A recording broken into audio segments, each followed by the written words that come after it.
I'm Veronica Marshall at the Capitol. This week on Senate Spotlight, stricter oversight, smarter use of technology, and stronger accountability. If you ask Senate Republicans, that's what it'll take to fight fraud in Minnesota. Our state agencies have to do better. Plus, Minnesota banned seclusion in schools for its smallest learners. But what we didn't do was provide school districts with an alternative. We have an update on the work to provide new resources for educators. That's all coming up. Senate Spotlight is produced by the Minnesota Senate and Senate Media Services. The amount of fraud found in Minnesota has become a national talking point. Now, Senate Republicans share their plan on how to stop the fraud and save taxpayers dollars. Senator Mark Koran has a bill specifically aimed at increasing government accountability. He joined us in the studio to talk about his latest efforts to fight fraud. Senator, thank you for being here. My pleasure. All right, let's talk about fraud. So a lot of the conversations regarding fraud include the numbers, how much we're losing, and even the perpetrators, who committed the fraud.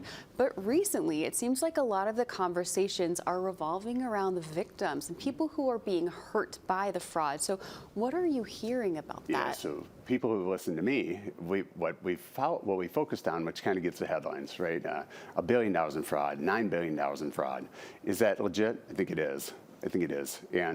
But we always lose fact of that's the hard dollar impact, right? You're just trying to measure that. I think the A.J. Legault story that just broke, talking about, I believe, an autistic woman who is kind of interesting because it's the victim of fraud and what it looks like and how it impacts.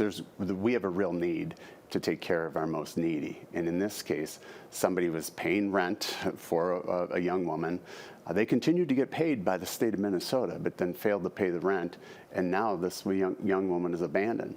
It happens all over the place when you think about what are those services that we've targeted that are listed as fraud. And for the average person, they don't know. Most of those that we've talked about right now are Medicaid or services that we've created or are in need and that are reimbursable through Medicaid. And so that's what we're focusing on. There's all other types of entitlement programs that are state funded only, and those are the ones that we're focusing on. All of those are trying to attack some social ill to take care of our most needy.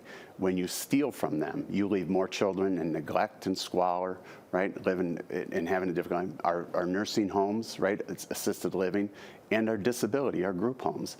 We can show you that, right? Cases where they live horrible neglect and have horrible outcomes, including death. We don't measure that piece of it, and we don't talk about it a lot, but it's pervasive across the board. I would add as well that the $9 billion is dwarfed by the ineffectiveness of government and its impact on that same community. We depend on people to do a great job, and we have failed under fraud and or waste to do the basics in government. To even know a business exists, right? We're not talking about rocket science. We're talking about, have you gone by? Have you driven by that agency to know that it even exists? So, the stories we're hearing about those people in need being hurt by this, they're so hard to hear, but it's such a valuable part of the conversation because it puts that number in perspective.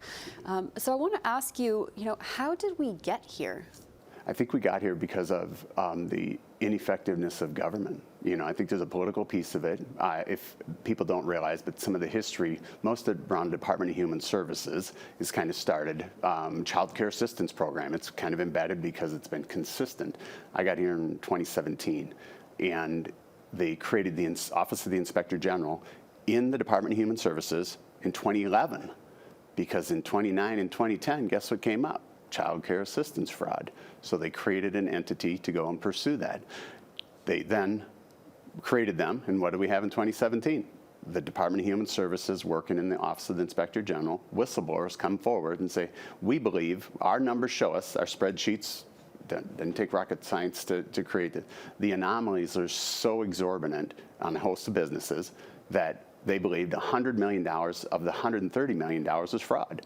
And they had the information. Scott Stillman came forward, right? All of those things. And we talked to whistleblowers consistently that were evaluating a one-off daycare. and then say, hey, I got the nexus to another type, PCA services, adult daycare, all from the same kind of family, and said, hey, we have great suspicion in PCA programs and all of those that it's much bigger than that. And when those things occurred, that it looked more like organized crime, the agency leadership, including the Inspector General herself, prevented them from pursuing them. They said, well, you guys just take care of these little one-offs. We'll take care of the complicated investigations. And guess what? They never happened. Well, they're certainly getting attention now. To that point, you recently traveled to Washington, D.C., the nation's capital, to talk to your federal colleagues about what's happening here. So tell me about that. What did you tell them, and what was the reaction? Well, I think it was interesting. It was exciting to be asked. Nerve-wracking until we got rolling. I know the subject well, but really it was about, when you think about every dollar I think a third of every $3 we spend is a federal dollar in Minnesota. All of these programs have an element of federal funding, from 10 to 50%. And so they have a great concern, right? Are we stealing or not being good stewards of the federal dollars in addition to our state dollars? So when it rises up, and it's, I think a combination of things happened. One, the investigation in the Feeding Our Future, which is a food program. Feeding Our Future was just one of the nonprofits. Partners in Nutrition was another. And so it was $500 million that was set aside to feed children. They've charged about $330 million of it, but they haven't been able to prove any of the $500 million fed the intended children that they targeted it for. So out of that investigation, thank God the federal government investigated, because no state agency, even with all the warning signs and the whistleblowers that they had, took any action for 2 years after they discovered it. We learned at the same time, the Office of the Legislative Auditor did, and the citizens of Minnesota, when that investigation started in, I think, 2022, when the federal government came in and they were executing raids on a whole variety of Feeding Our Future sites and capturing it. But everything you see today is really a result of their investigation, going through the financial records and saying, wow, this Feeding Our Future site is also a daycare site, adult daycare site, PCA services, autism services, which is a new program with no parameters, criteria, or anything, transportation, translation services, housing support services, and all of those it's the same group. So all of that discovery kind of snowballed at the same time. And we've been doing that since I got here in 2017. But then a social media post goes viral, and everybody says, oh my God, it's horrible. So all of those things in combination with our federal, I think Joe Thompson goes out, and our federal investigators, FBI, says, yeah, these 14 programs, we're finding it everywhere. And he was being conservative at first, and then he believes half of it's fraud, easily determined as fraud.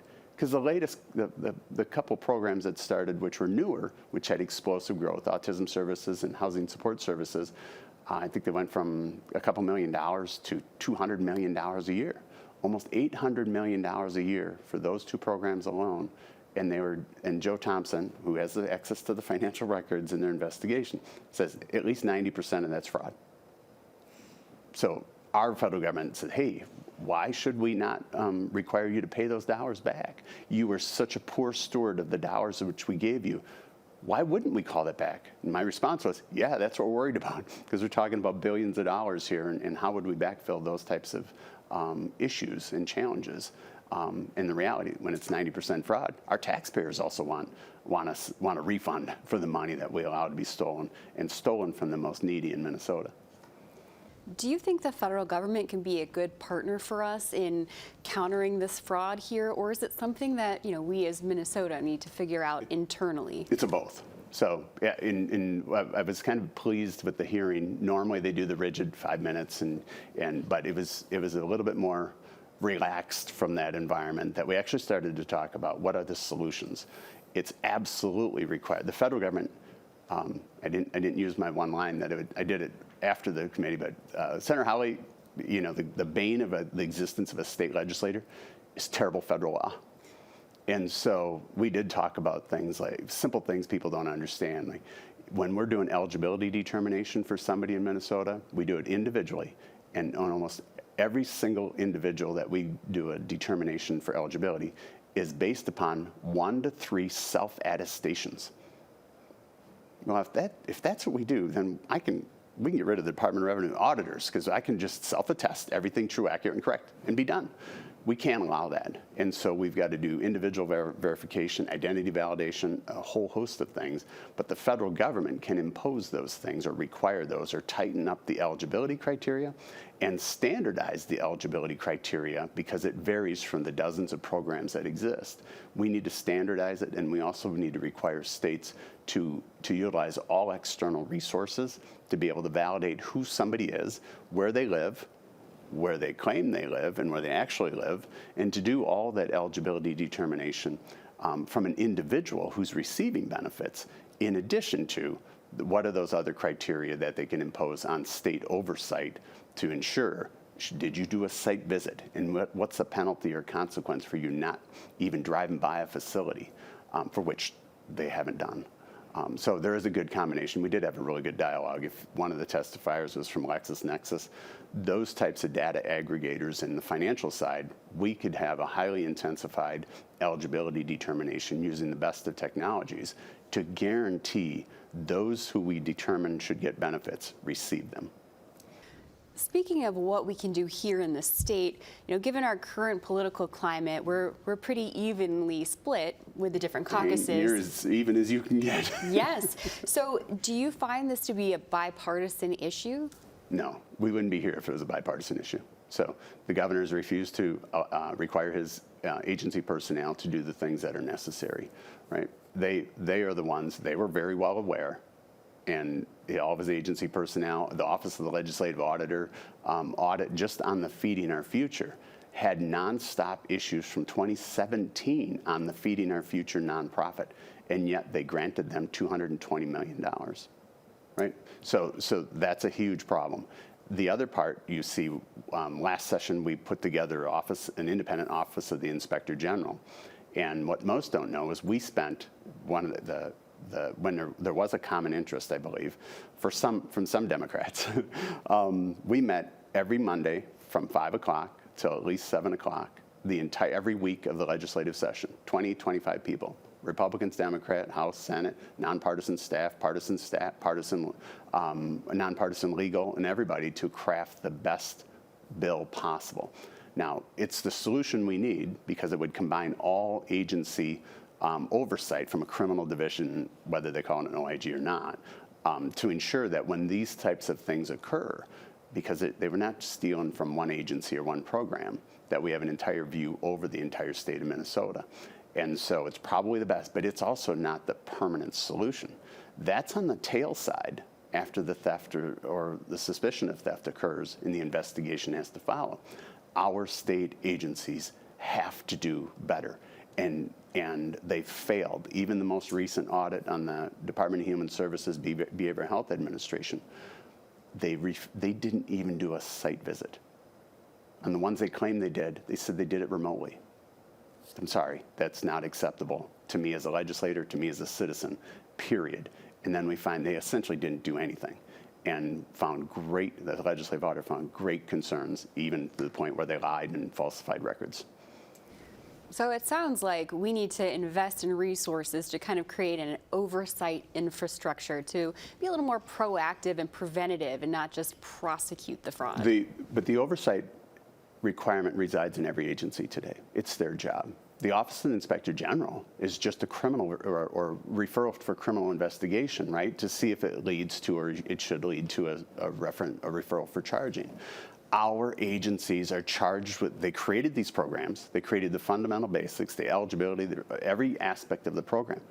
They need to do their jobs. And the only way we improve that is if in my mind, is we have to go through an entire retraining of government, build in the accountability that doesn't exist, to hold them accountable.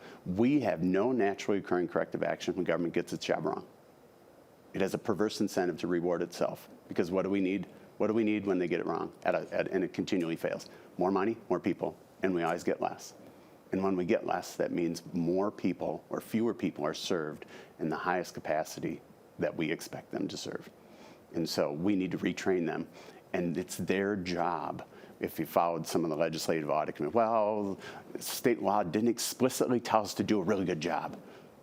We hire the people that are supposed to be the most qualified to run agencies. We provide statutory intent. It's their job to implement them from a rules perspective, and we expect them to go and operate in a manner that puts the greatest scrutiny and to perform the tasks at the highest level. I would argue today we are at the lowest, probably the lowest performing level of government across the board since the beginning of government. And I think the governor needs to call and mandate every employee gets back in the office. Most still haven't come back, even with this 50% mandate. The unions have led them to try and prevent them from coming back. The efficiencies that my counties depend on from Department of Human Services, they don't respond in a timely manner, and people suffer for it. They have to do their job at a far better performance level than they are today. Senator, thank you for sharing that experience. It's a really important part of the conversation, and I just appreciate your time and your perspective. It's my pleasure. Thank you. Minnesota also made national headlines when thousands of federal agents came to the state as part of Operation Metro Surge. Now, as a response to the enforcement actions, the Senate's DFL caucus unveils a plan they say restores and protects Minnesotans' rights. The legislative package, also known as the ICE Accountability Agenda, includes several bills protecting essential spaces like hospitals and schools from immigration enforcement activities. It also features a bill that bans federal and state law enforcement officers from wearing masks while performing their official duties, as well as a bill that would allow Minnesotans to sue the federal government in state court.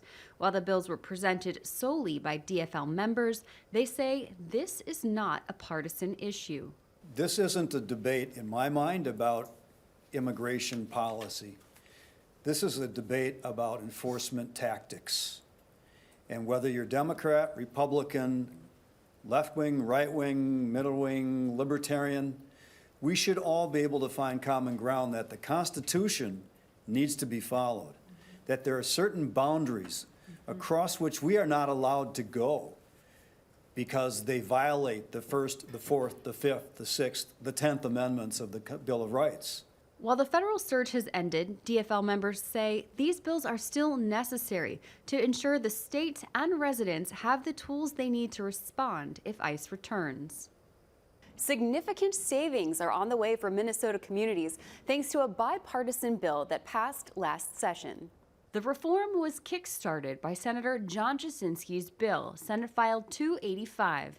The end result? The Minnesota Department of Transportation reviewed its cost participation policy for trunk highway projects, leading to lower shared costs for communities when it comes to construction costs and maintenance relating to the state's highways and interstates. The change is due to a new cap that's based on a community's ability to pay. We do estimate this will probably cut in half, if not more, local contributions to state construction projects. Listening to some of the city engineers and county engineers, it's like it's almost too good to be true. What it'll do for our cities throughout the state is really going to help them. MnDOT's policy change is expected to go into effect July 1st. When students become dysregulated, Minnesota schools have the ability to remove them from the classroom to cool down in what's called a seclusion room. A 2023 law banned the use of seclusion rooms for some of the state's youngest students. Senator Judy Seeberger says the law removed the resource without replacing it. Now she tells us she's pushing for change. Senator, it's great to see you. Thank you for being here. Thanks for inviting me. Absolutely. So let's start at the top. Not everyone knows what seclusion in schools means. So what is it? Seclusion is one of the tools that teachers can use with students who are severely dysregulated and perhaps aggressing toward others. We have some parameters around its use in the state of Minnesota. What it is not a disciplinary tool or a way to control behaviors. It is a tool in the toolbox to use to keep people safe when there's an emergency. I know that there are a lot of misconceptions around what it is and what it isn't, so being very clear about that is helpful. To that end, the current law was passed in 2023. You have some concerns with it, so take me through what the current law is and what those concerns are. So what we did in 2023 was ban the use of seclusion up through grade 3. And what we didn't do is provide school districts with an alternative or something, another tool to fill in the void left by the ban on seclusion. It's also important to remember that seclusion is only appropriate to be used when it's an emergency. And I think it's important to understand what an emergency is. It is defined in statute. It means a situation where immediate intervention is needed to protect a child or other individual from physical injury. So it's not when there's just generally unruly behavior or a student is being disrespectful or sassy. That's not what we're talking about here. We're talking about a student that aggresses toward another person, putting either the student or the other person's safety in danger. Right, so you're saying that it's meant to protect, not punish, and I think that's a really great distinction to make here. Another piece of this debate is that there are supporters of the law as it is. So, to the best of your ability, can you take me through their arguments? Absolutely. So people support the ban on the use of seclusion up through grade 3 because we heard a lot of stories of it being used inappropriately, used as a disciplinary tool or to punish or for situations or behaviors that did not constitute emergencies. We've heard horror stories of students who experienced additional trauma from being put into seclusion. And of course, it's not appropriate to be used with a student who will experience more trauma. It's not appropriate to use it as a disciplinary tool. There are other states that have no parameters around the use of seclusion, and I think we see some stories of really horrendous events around students who are secluded in ways that are completely against what we do here in Minnesota. In Minnesota, we put up parameters to ensure that it's not used as discipline, it's not used for punishment, it's not used for other behaviors that don't rise to the level of an emergency. So unfortunately, the students who have been harmed by the inappropriate use of seclusion or the unlawful use of seclusion have really driven the argument to ban it altogether. And my argument has always been, let's look at the misuse of it and address that, not take away the tool altogether. Yeah, I mean, that makes sense because, just taking away the tool, as you said, removed necessary resources and tools for educators. But the other side argues that it can be used inappropriately. So, both of those things must be addressed. And to that end, you drafted your own bill looking to adjust the use of seclusion in schools. And you worked with those advocates to get something everyone was comfortable with. It passed in the Senate. It didn't pass in the House. So where do we stand now? Where we stand is the issue was referred to a working group. And kind of the joke around the Capitol is if you want an issue to die, put it in a working group. But we worked really hard. We had a great group of people who sat down and really talked about the issue. We heard from educators in the special education space. We heard from advocates in the parental rights and disability law space. We heard from parents on both sides of the issue. We took a lot of testimony and a lot of information to come up with recommendations. It was a difficult vote at the end, coming up to the recommendations that we ultimately included in the report. We also had NAMI was on the working group, a representative from NAMI. And what we came up with is something similar to the law that passed the Senate, but even more restrictive in that where the piece that passed the Senate last session went up through grade 6. This goes up through grade 12.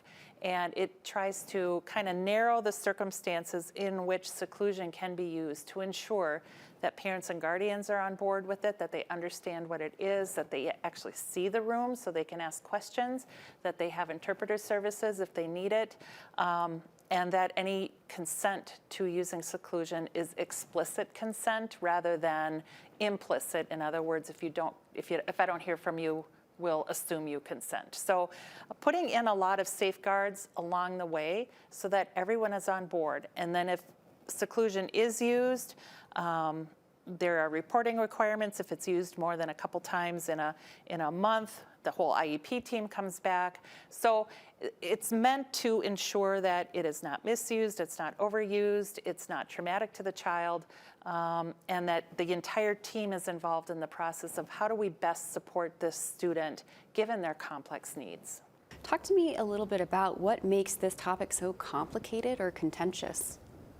From my perspective, this is the only issue that I deal with here at the Capitol that I'm emotionally involved in. I feel strongly about a lot of things, but this one kind of goes straight to the mother's heart in me, because my son needed seclusion to get through school. So I come at it from that perspective, and so it's difficult for me to sometimes moderate my emotions when I feel so strongly about this, because it involves me directly and it's personal to me and my family. And at the same time, the advocates on the other side of the issue, I think, come from the same place. So when you start to talk about your kids, it can get difficult to keep your emotions in check, especially when you have a child with complex needs like I do, and like a lot of the parents on the working group do. Speaking to the emotions, you said at the last working group meeting that you remain frustrated but hopeful. What does that mean? That's kind of how I felt the whole time I've been working on this issue. Frustrated in that sometimes it feels like my family's story is either not heard or discounted, but hopeful because we had really good discussions on the work group, and most of the recommendations in the draft report were arrived at by consensus. So the folks got together and figured out things that they agreed on, and those were included in the report. So I'm hopeful because we're continuing to have this discussion. The special education professionals did a phenomenal job offering their input and demonstrating just how hard they work to ensure that they meet the needs of these students. You know, you mentioned that working groups are where certain ideas go to die, but you're saying you feel hopeful. So do you think the results from this working group will move this issue forward into this new session and you can get some new traction there, or what's next? I'm not really sure what's next. I do know that I think there's some really good things in our draft report, really good recommendations. I think there are some useful improvements we can make to the law. The disagreement over whether seclusion should be used in grades 1, 2, and 3 remains. So because that issue remains kind of unresolved, I don't know whether we will be able to do anything during this coming session. I only wish we had the opportunity to have these discussions back in 2023 before we enacted the ban, putting school districts sort of in a space to scramble.